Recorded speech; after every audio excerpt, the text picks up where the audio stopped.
Hello friends, कैसे आप सब। तो आज की इस वीडियो में मैं आपके लिए क्या लेके आई हूँ। जो भी स्टूडेंट यूपीएससी यूपीपीसीएस आरओ के लिए प्रिपरेशन कर रहे हैं तो मॉडर्न हिस्ट्री आपको पढ़नी होती है। ठीक है, यूपीपीसीएस के अगर आप नोट्स लेते हो ना तो देखिए मैं आपको दिखा देती हूँ।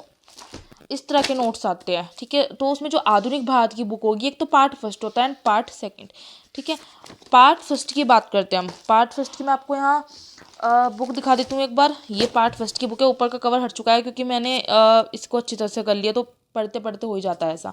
ठीक है, तो आप देख सकते हो पार्ट फर्स्ट में जो है फर्स्ट यूनिट कौन सी आपकी, भारत में यूरोपीय कंपनियों का आगमन, एंड सेकंड है अंग्रेजों की भारत विजय। फिर आ जाती है आपकी भारत में ब्रिटिश शासक की आर्थिक नीतियाँ, उसका प्रभाव। ब्रिटिश भारत में औपनिवेशिक नीति आ जाती है एंड देन फिर आपका आ जाता है ब्रिटिश जो साम्राज्य के विरुद्ध विद्रोह, मतलब जब 1857 की क्रांति हुई थी। ठीक है, ब्रिटिशों की सामाजिक सांस्कृतिक और धार्मिक सुधार आंदोलन आ जाते हैं जो काफ़ी इंपॉर्टेंट है। बहुत सारे क्वेश्चन एग्जाम में आते हैं, प्री एग्जाम में। ठीक है, राष्ट्रवाद का उदय और भारतीय राष्ट्रीय आंदोलन। तो ये जो आपकी है 8 यूनिट। ठीक है, इसके जो है मैंने शॉर्ट नोट्स बनाए हैं आपके लिए कि अगर आपको एकदम से क्विक रिवाइज करना है। ठीक है, और इम्पोर्टेंट फैक्ट आपको देखने हैं तो आप देख सकते हो।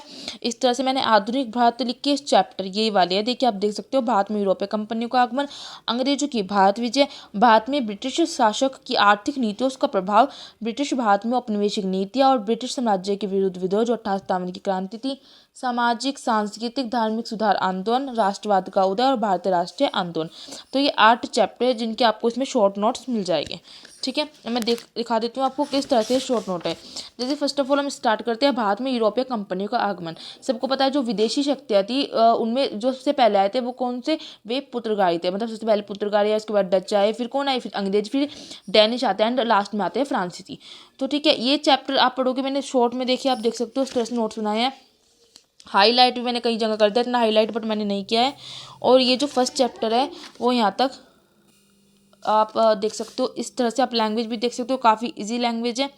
और देखिए इस तरह मैंने ये चैप्टर यहाँ तक कंप्लीट हो गया है। इंपॉर्टेंट चीज़ जो है सब टॉपिक इसमें नोट डाउन कर दिए गए हैं। ठीक है, आपको अगर लैंग्वेज देखनी है आप देख सकते हो लैंग्वेज किस तरह से है। तो मैं आपको नोट्स दिखा रही हूँ। अगर आपको लेने हैं तो आप मुझे कमेंट्स में ज़रूर बताएं। आप एक बार लैंग्वेज देख लीजिए, लैंग्वेज बहुत ही ज़्यादा इजी है। तो अगर आप आरओए की प्रिपरेशन कर रहे हो या पीसीएस का प्री यूपीएससी के, तो यहाँ से आपका जो है आपको सिर्फ यही उठाना है, यही बार बार आपको रिवाइज करना है। सेकंड चैप्टर आ जाता है अंग्रेजों की भारत विजय। ठीक है, तो इसमें इंपॉर्टेंट जो भी फैक्ट है एंड डेट जो भी है, ठीक है, सब कुछ सही है। एंड आपको क्या करना है, सिर्फ इनकी आपको पीडीएफ निकलानी है या आपको वीडियो से भी नोट डाउन कर सकते हो। बट वीडियो के क्योंकि मैंने अलग अलग चैप्टर डाल रही हूँ, मैं 3 चैप्टर मैंने ऑलरेडी डाल दिए हैं। बट अगर आपको नोट्स की पीडीएफ लेनी है तो ज़्यादा बेटर होगा। ठीक है, तो आपको सिर्फ क्या करना है, क्विक रिवीजन करना है, इनको ही लर्न करना है, इनको ही आपको रिवीजन करना है। आप लैंग्वेज देख सकते हो उसमें सब चीज़ इसमें जो है नोट डाउन हो चुकी है। जैसे आंग्ल मिस्र युद्ध चालू हुए थे, कौन कौन से कैसे कैसे, कौन सा इसमें जो है अंग्रेज गवर्नर आया था, सब कुछ मतलब टोटली कहीं और जाने की आपको ज़रूरत नहीं पड़ेगी इन नोट के सिवा। ठीक है, आपको बार बार यही नोट्स रिवाइज करना है। मतलब आपको 10 चीज़ नहीं पढ़नी है, आपको एक चीज़ पढ़नी है, बट एक चीज़ को आपको 10 बार पढ़ना है, इस तरह करना है। ठीक है, आप देख सकते हो शॉर्ट नोट्स आपको पता चल जाएगा किस तरह से बनाने हैं। ठीक है, तो ये जो सेकंड चैप्टर था ये मैंने यहाँ तक कर दिया है ख़त्म इसमें। ठीक है, पूरा इसमें सेकंड चैप्टर हो जाता है ख़त्म। अब थर्ड चैप्टर जो है मैंने थोड़ा सा इसमें थोड़ा डिटेल में बनाया है ताकि थोड़ा सा इसमें आपको मेंस में भी लिखने को आइडिया हो जाए। मैंने आगे थोड़ा सा चैप्टर काफ़ी मतलब लेंथली लिखा है क्योंकि थोड़ा सा वो तो मेंस में आंसर राइटिंग करनी होती है, तो वहाँ से इंपॉर्टेंट फैक्ट उठा लिए। जैसे उपनिवेशवाद है, तो जब तक आपको ये नहीं पता होगा उपनिवेशवाद क्या है तो ये बेकार है लिखना। तो क्या है, ये एक प्रकार की विचारधारा होती है आर्थिक शोषण की। जब किसी मुल्क का क्या होता है, आर्थिक शोषण होता है, तो उस मुल्क का राजनीतिक सामाजिक सांस्कृतिक आर्थिक शोषण उत्पीड़न होगा, तो उसी को हम कहते हैं उपनिवेशवाद। ठीक है, डिटेल में देखिए इस तरह से इसको बताया गया है। जैसे भारत क्या है, उपनिवेश है किसका, ब्रिटेन का। और ब्रिटेन क्या है, मातृ देश। वो क्या करता है, वो ब्रिटेन जो है भारत पे राजनीतिक और प्रशासनिक नियंत्रण करता है। भारत का क्या होता है, भारत के जो प्राकृतिक संसाधन और मानवीय संसाधन का ब्रिटेन की ओर क्या पलायन हो रहा है, मतलब सारी चीज जा रही है। तो ब्रिटेन क्या कर रहा है, भारत का उपनिवेश कर रहा है। ठीक है, तो इस वजह से मैंने थोड़ा सा डिटेल में ये थर्ड चैप्टर बनाया है ताकि ये पता चल जाएगी। जैसे आर्थिक शोषण के 2 तरीके होते हैं, प्रत्यक्ष और अप्रत्यक्ष। ठीक है, फिर उसकी विशेषता जैसे आपके मेंस में आंसर राइटिंग के लिए आपको हेल्प करेगा। मैंने कुछ चीज़ इसमें इसलिए ऐड कर दिया। ठीक है ना। फिर आ जाता है भारत में ब्रिटिश उपनिवेशवाद की चरण। अगर मैं खाली ये लिख देती तो आपको समझ नहीं आता, इसलिए मैंने टोटली बताया ताकि आप मेंस की जब आंसर राइटिंग करो तो आपको यहाँ से हेल्प हो जाए। ठीक है, आप देख सकते हो उस तरह से प्रथम चरण हो जाता है ये। और फिर ये मैंने सेकंड चरण मैंने काफ़ी लेंथी बनाया इसमें थोड़ा, ताकि बस नोट्स का मतलब ये नहीं होता कि बस लिख लिया और समझ आया नहीं कि उपनिवेशवाद क्या है, समझ भी आना चाहिए कुछ ऐसी चीज़। नोट्स बड़े हो जाए कोई दिक्कत नहीं है, बट समझ आना चाहिए लैंग्वेज। ये क्या है, ये तृतीय चरण जाएगा जो वित्तीय पूंजीवाद का है। फिर इस तरह से बंगाल के गवर्नर मैंने सब एक जगह लिख रखे, जैसे रॉबर्ट क्लाइव था, जॉन हॉलवेल था। प्लासी के युद्ध में रॉबर्ट क्लाइव आया था, बंगाल का गवर्नर भी था, याद रखना है। और जैसे हम बात करते हैं ड्वेद शासन जो था, ठीक है, रॉबर्ट क्लाइव से था वो भी, है ना। और बक्सर के युद्ध के समय जो गवर्नर था वो कौन था, वो हेनरी वेस्टोर्ट था, बट उसका नेतृत्व मुन्नो ने किया था। अधिकतर बच्चे क्या करते हैं जब बक्सर के युद्ध के समय गवर्नर की बात आती है ना तो मुन्नो लगा देते हैं, बट मुन्नो ने क्या किया था, सिर्फ नेतृत्व किया था। लेकिन उस समय जो गवर्नर था अंग्रेज, वो कौन था, वेस्टोर्ट था। ठीक है, और ये पूछा जाता है कि जब द्वैध शासन जो था वो स्टार्ट हुआ था तब कौन था, तब अंग्रेज जो था वो रॉबर्ट क्लाइव था, बट वो जब एंड हुआ उसका तब कौन था, वॉरेन हेस्टिंग्स था। ये क्वेश्चन पूछा जाता है। उसके बाद क्या जाता है, भारत में जो अंग्रेजों की रेवेन्यू वो सेटलमेंट था। रेवेन्यू सेटलमेंट से बहुत क्वेश्चन आते हैं, क्योंकि स्थायी बंदोबस्त, मालवाड़ी और रेतवाड़ी व्यवस्था आती है। पूछा जाता है स्थायी बंदोबस्त में जो होता है कितना करता है, कितने प्रतिशत, कौन से क्षेत्र में ये लागू थे, इसका जनक कौन है, और इस्तेमारी बंदोबस्त किसे कहते हैं, ये सब पूछा जाता है। तो बहुत इंपॉर्टेंट और बहुत ही ईजी लैंग्वेज में मैंने ये नोट्स बनाए हैं। ठीक है, इसी चैप्टर में आ जाता है धन का बहिर्गमन, मतलब कि ड्रेन ऑफ वेल्थ, दादा भाई नौरोजी ने दिया था। और ये धन का बहिर्गमन होता क्या है, मैंने इसमें ये भी बता रखा है। देखिए, भारतीय अर्थव्यवस्था की राष्ट्रीय आय का एक हिस्सा जब क्या होता है ब्रिटेन से जाता है, उसके बदले में ब्रिटेन से कुछ नहीं आता, इसे ये कहता है धन का बहिर्गमन। मतलब हमारे बाहर से धन जा रहा है, सामान जा रहा है, बट कुछ नहीं आ रहा है। ठीक है, तो डिटेल में मतलब मैंने ड्रेन ऑफ वेल्थ पढ़ने के लिए आपको कहीं और जाने की जरूरत नहीं है। ठीक है, और दादा भाई नौरोजी के बारे में देखिए मैंने इस तरह से लिखा है। ठीक है, मतलब अगर आपने ये नोट्स कर लिया ना, आपको कहीं और जाने की जरूरत नहीं है। इस चैप्टर में आ जाता है फिर विऔद्योगीकरण। ये क्या होता है, विऔद्योगीकरण क्या है, विऔद्योगीकरण का सिंपल सा मतलब है भारतीय उद्योगों का पतन कहते हैं। किसी भी देश के उद्योगों के क्रमिक ह्रास जो होता है, नुकसान होता है अथवा विघटन, उसको ही विऔद्योगीकरण कहा जाता है। भारत के उद्योग क्या आते हैं, कैसे कैसे, लखनऊ का चिकन कपड़ा जैसे फेमस था, इस तरह से। ठीक है, तो नोट्स इस तरह बनाने चाहिए कि आपको समझ आ जाए टोटली क्या है। ठीक है, मैं अगर विऔद्योगीकरण के बारे में 4 लाइन लिख देती बस, नहीं इतना नहीं होता, डिटेल में पता होना चाहिए उसके बारे में। ठीक है, अब आ जाता है जैसे इसी में है कृषि का वाणिज्यकरण। वाणिज्यकरण के बारे में मैंने सब कुछ टोटली लिखा है, और आप देख सकते हो उस तरह से छोटी छोटी चीज़ें ऐड की है। जैसे नील दर्पण का जो नाटक है दीनबंधु मित्र ने लिखा है 1860 में, क्यों लिखा है, नील खेती किसानों का शोषण हो रहा था इसीलिए। ठीक है ना, और ये देख सकते हो ये ब्रिटिश भारत में विभिन्न कारखाना अधिनियम, ये पूछा गया यहाँ से प्री में। तो सारे जो है प्री एग्जाम और मेंस की भी आंसर राइटिंग के बारे में सबको ध्यान रखते हुए किया गया। तो 3rd चैप्टर कंप्लीट हो जाता है। 4th चैप्टर में आ जाता है ब्रिटिश भारत में औपनिवेशिक नीतियाँ। ठीक है, इसमें भी मैंने लिखा है, देखिए आपने पढ़ा होगा आंग्ल प्राच्य भाषावाद क्यों हुआ था, कैसे हुआ था, इसमें कितना खर्च हुआ था, सब कुछ टोटली मैंने डिटेल में लिखा है, ताकि जब मैं पढ़ूँ ना, मैं बुक नहीं उठाऊंगी, बुक को मैंने कर लिया है, अब मैं सिर्फ नोट्स उठाऊंगी, हर बार उस नोट्स को ही रिवाइज करूंगी। ठीक है, तो आप ये देख सकते हो इस तरह। और बाद में प्रेस का विकास, ये मैंने डिटेल में पढ़ा था, क्योंकि यहाँ से बहुत ही ज़्यादा क्वेश्चन पूछे जाते हैं। प्रथम समाचार पत्र क्या था, कब आया, किसने कैसे लिखा, तो देखिए आप देख सकते हो, मैंने तो ये डिटेल से किया था भाई, क्योंकि समाचार पत्र के बारे में बहुत सारे क्वेश्चन आते हैं। ये अन्य महत्वपूर्ण पत्रिकाएं मैंने लिखी थी सारी, और ये कौन कौन से प्रतिबंध, कौन कौन से अधिनियम आए थे, ये क्वेश्चन इनमें से जरूर पूछा जाता है।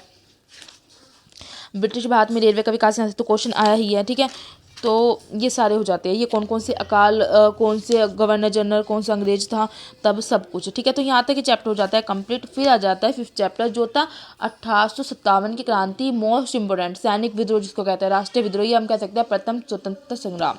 तो ये सब हम इसमें देखेंगे कि जैसे पृष्ठभूमि भी देखनी है, क्योंकि अगर ये वाला क्वेश्चन अगर मेंस में आ जाता है तो आंसर राइटिंग में हमको ये सब लिखना होता है कि पृष्ठभूमि क्या रही थी, कौन कौन से स्त्रोत थे, कारण क्या थे, विस्तारण, उस सफलता जो या असफलता जो मिली उनके क्या क्या रहे। ठीक है, तो ये जैसे वीडी सावरकर ने इसे स्वतंत्रता संग्राम के साथ साथ नियोजित, और प्रथम स्वतंत्रता संग्राम का। और वीडी सावरकर इंपॉर्टेंट है, उन्होंने बुक लिखी थी the Indian war of independence, इसके बारे में सब कुछ डिटेल में लिखा है। ठीक है ना, ये पूछा जाता है कि कौन सी बुक किसने लिखी थी। ठीक है, और 1857 की जो क्रांति उसका प्रतीक क्या था, कमर और रोटी था। और इस तरह से आप ये बहुत ही अच्छी तरह से बनाए हैं, और ये मैप भी मैंने बनाया था ताकि पता चल जाए कहाँ पे क्या क्या हुआ था विद्रोह। और यहाँ पे जो है इसके कान हो जाते हैं कि जो भी हुआ था इसके आर्थिक कान कौन से थे, आर्थिक कान के बारे में डिटेल से लिखा है। फिर इसके धार्मिक एवं सामाजिक तथा सैनिक कान आ जाते हैं। मेंस में अगर आता है ना, ये मेंस के लिए इंपॉर्टेंट है। मैंने ये जो 28 की क्रांति के नोट्स बनाए हैं ना, तो मेंस को देखते हुए बनाए हैं कि मेंस में, क्योंकि हमें आंसर राइटिंग करनी होती है। सैनिक कान हो जाता है, कुछ तात्कालिक कान। तात्कालिक कान में क्या आता है कि मेन क्या आता है कि सेना में जो ब्राउस बेस थी उसकी जगह एनफील्ड राइफल आ गई थी, और कहा जाता है कि एनफील्ड राइफल के जो खोल में ना गाय और सुअर की चर्बी का प्रयोग हुआ था, जिसने 28 की क्रांति का जो जन्म लिया था। क्योंकि एनफील्ड राइफल्स में उन्होंने कहा कि जो हिंदू लोग थे, जो उनमें ब्राह्मण थे, उन्होंने मना कर दिया कि हम ये राइफल का प्रयोग नहीं करेंगे। ठीक है, तो तात्कालिक काल में आता है। और इस तरह से ये छोटे छोटे फैक्ट जहाँ से प्री के क्वेश्चन आते हैं, ये वो सब लिखा है। तो इनको करके अगर इनको ही 10 बार रट लिया ना, तो प्री का आराम से निकल जाएगा, क्योंकि जब आप वैसी बुक पढ़ते हो तो फैक्ट याद नहीं रहते हैं। ठीक है, 1857 की क्रांति सबने पढ़ी है, बस पट किसी को पता है कि बीबीगढ़ घटना हुई थी, सत्ती चोरा घाटी ये सब हुआ था, उसमें नहीं पता होगा। ठीक है ना, तो ये सब मैंने थोड़ा डिटेल में बहुत ज़्यादा बनाया है मेंस को देखते हुए। 1857 की क्रांति लखनऊ में हुई थी। ठीक है, तो नेतृत्व करता कौन थे? बेगम हजरत महल, सबको पता है, लेकिन सिर्फ सबको नहीं पता है, लेकिन इसकी जो स्टोरी थी वो सब कुछ मैंने लिखा है कि कहाँ पे क्या क्या हुआ था। और जैसे झांसी में हुआ था, रानी लक्ष्मीबाई ने किया था। जगदीशपुर बिहार में बाबू कुंवर सिंह ने किया था, उसके बारे में। और ये मैंने जो है थोड़ा आपको दिखा देती हूँ मैं इस तरह से। ये 1857 क्रांति के जो नेतृत्व करता थे वो कहाँ कहाँ से थे, तो इस तरह मैप में मैंने दिखाया है कि जैसे यहाँ पे बैरकपुर में मंगल पांडे ने किया था, यहाँ पे झांसी में किसने किया था, कानपुर में, लखनऊ में, मेरठ में, इस तरह से मैंने। ठीक है, तो इससे जो है प्री में क्वेश्चन क्योंकि यहीं से बनते हैं। फिर ये जाते हैं 1857 क्रांति की असफलता के कारण। देखिए, अगर आपका मेंस में आता है ना कि 1857 क्रांति की असफलता के कारण क्या आते, डिट्टो आपको इस तरह से बना के लिखना है। इसे कहते हैं फ्लो चार्ट में। ये आपको थ्योरी नहीं लिखनी होती वहाँ पे कि वहाँ समझ नहीं आए। फ्लो चार्ट में ऐसे लिखोगे ना तो एग्जामिनर देखते ही आपको क्या कहेगा, एकदम से मार्क्स देगा कि देखेगा उसको सब कुछ साफ दिख रहा है, कान कौन कौन से थे इसके। ठीक है, इस तरह से। फिर आ जाता है 1857 क्रांति के परिणाम। परिणाम क्या क्या रहे इस तरह से। ठीक है, सकारात्मक रहे, कुछ उसके नकारात्मक परिणाम भी थे। ठीक है, फिर आ जाता है इसी चैप्टर के, उसमें देखा है आंदोलन, मतलब मोस्ट इंपोर्टेंट है, पूछ जाता है कौन सा आंदोलन कब हुआ, कैसे हुआ। तो मैंने सारे आंदोलन क्या किए, एक तरफ लिख दिए। फकीर विद्रोह हुआ तो सन्यासी विद्रोह इंपॉर्टेंट है, संथाल विद्रोह होता है, वहाबी कुका विद्रोह, ये सब। ठीक है, इनके बारे में। और ये जनजातीय आंदोलन जो जनजाति करते हैं, जैसे पहाड़ी विद्रोह, खोन विद्रोह और कोल विद्रोह, संथाल विद्रोह, भील, बस्तर विद्रोह और मुंडा विद्रोह, रंपा, मणिपुर विद्रोह, ये आपने एनसीईआरटी में पढ़ा होगा काफ़ी ज़्यादा। ये जो है जनजातीय विद्रोह इंपॉर्टेंट है। ये तो जनजाति थे, अब किसानों ने भी तो विद्रोह किए थे। तो ब्रिटिश भारत में किसान विद्रोह की बात करते हैं, नील विद्रोह सबसे ज़्यादा इंपॉर्टेंट था। ठीक है, और जो मैंने भी आपको बताया था, उन दीनबंधु मित्र ने अपनी अपनी जो उन्होंने नील दर्पण लिखा था, उसमें किसानों के साथ शोषण का वर्णन किया था। पापना विद्रोह, दक्कन का उपद्रव, पूछा जा सकता है इसमें से कोई सा भी। ठीक है ना, तो ये सारे हो जाते हैं विद्रोह। फिर आ जाता है नेक्स्ट चैप्टर। नेक्स्ट चैप्टर कौन सा है? 6 चैप्टर हमारा सामाजिक, सांस्कृतिक और धार्मिक सुधार आंदोलन। इंपॉर्टेंट है, अगर आप कोई एसएससी वगैरह का एग्जाम भी दे रहे हो उसमें ही पूछा जाता है। जैसे ब्रह्म समाज की स्थापना हुई थी, राजा राम मोहन राय ने की थी, कब की थी, हमें थोड़ा सिंपल सा पता होता है, लेकिन इसमें डिटेल में लिखा है कब कब कैसे क्या हुई थी। जैसे राजा राम मोहन राय को राज्य की उपाधि किसने दी थी? अकबर द्वितीय ने। ये क्वेश्चन पूछा गया है प्री एग्जाम में। यंग बंगाल आंदोलन के बारे में, और आर्य समाज की स्थापना कैसे कैसे हुई, क्या क्या हुआ, रामकृष्ण मिशन, वेद समाज, परमहंस मंडली, इनके बारे में। तो मैंने सारे ये जो इनके थे मैंने एक साथ लिख लिए थे। प्रार्थना समाज का, थियोसोफिकल सोसाइटी 1875 में हुई थी इसकी, जैसे मैडम हेलेना ब्लॉट्सकी और कर्नल एच एस ऑलकट ने अमेरिका में की थी। और एनी बेसेंट जो है बाद में बनी थी, जब जो ये ऑलकट थी इनकी मृत्यु हो गई थी, उसके बाद एनी बेसेंट ने इस संस्था को संभाला था। अखिल भारतीय हिंदू महासभा, मद्रास हिंदू संगठन। और फिर आ जाते हैं 19वीं शताब्दी के प्रमुख स्त्री समाज सुधारक। भाई स्त्रियाँ भी बढ़ चढ़ के भाग लेती थी और उन्होंने भी कुछ समाज सुधार किए। जैसे इनमें कौन कौन सी थी? पंडित रमाबाई, पूछ लिया जाता है इनके बारे में। गंगाबाई, ईश्वरचंद्र विद्यासागर, डी के कर्वे, विष्णु शास्त्री पंडित। और मुस्लिम सुधार आंदोलन भी हुए थे, जैसे कौन कौन से हुए थे? अलीगढ़ आंदोलन आ जाता है, अहमदी आंदोलन, देवबंद आंदोलन, सिख आंदोलन हुए थे कुछ, पारसी सुधार आंदोलन आ जाते हैं, प्रमुख जाति आंदोलन में आ जाते हैं, सत्यशोधक समाज आ जाता है। और ये सब शारदा अधिनियम के बारे में पूछा जाता है। शारदा अधिनियम 1929 में होता है। लड़कियों की विवाह की न्यूनतम आयु में 14 वर्ष रखी गई थी और लड़कों की 18 वर्ष। और नेटिव मैरिज एक्ट आता है 1872 का। फिर नेक्स्ट चैप्टर आता है 7 चैप्टर, जो है राष्ट्रवाद। अब राष्ट्रवाद के बारे में पहले तो हम समझे कि राष्ट्रवाद होता है क्या। ऐसे मैंने लिखा है कि लोगों का समूह है जो समान परंपरा, समान सोच, समान भावना इत्यादि से जुड़े होते हैं। इन लोगों को क्या होती है? अपने राष्ट्र के प्रति समर्पण करने की भावना ही राष्ट्रवाद कहती है। मतलब हमें राष्ट्र के लिए कुछ करना है। ठीक है, अगर मेंस का क्वेश्चन आता है तो मेंस में हम लिख देंगे इतना। राष्ट्रवाद के क्यों हुआ, राष्ट्रवाद का उदय क्यों हुआ, क्यों लोगों के मन में ये चेतना आई। ठीक है, तो उदय के कारण ठीक है, कि 1857 क्रांति की क्रांति हुई, वहाँ से लोगों के मन में आया, पत्र पत्रिकाएं जो छपी उन सब से हुआ, तो ये सब हम लिखेंगे। उसके बाद आ जाते हैं, मैंने ये लिखा है 1857 की क्रांति की राष्ट्रवाद की उदय में भूमिका। जो 1857 की क्रांति हुई थी वो मेन कारण था कि लोगों के मन में राष्ट्रवाद का उदय हुआ, तो उसके बारे में हम लिखेंगे। उसके बाद आ जाता है ये सब की शाही दरबार, vernacular press act, arms act, सब कुछ, ठीक है ना, और लॉ रिपन के बारे में, और कांग्रेस से पूर्व की जो राजनीतिक संस्थाएं थी ये सब।